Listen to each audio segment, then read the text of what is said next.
Hi guys, today I'm going to show you how to do speaker recognition in a web application using Picovoice's Eagle SDK. So the first thing you're going to want to do is make sure you have your access key obtained from the Picovoice console. Then you're going to want to open Visual Studio Code and create a new project. I'm just going to do one by doing that, and then making sure that we install the correct dependencies. That'll be the web voice processor as well as Eagle Web.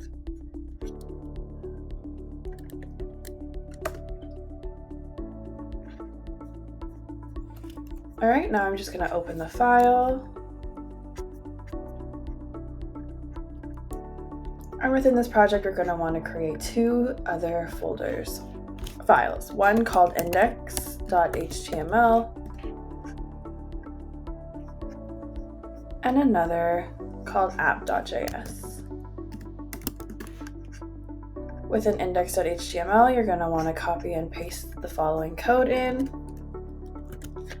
And within app.js, you're going to want to do the same thing. These codes will be linked in the description down below. What they basically do is they load the Eagle model and allow you to do speaker enrollment as well as speaker recognition. Make sure that we replace your access key with the actual access key that you have obtained.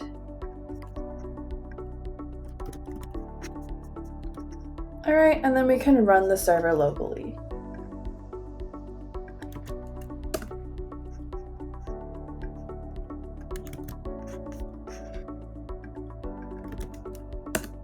One, 2, 3, 4, 5, 6, 7, 8, 9, 10, 11, 12, 13, 14, 15, 16, 17, 18, 19, 20, and start recognition.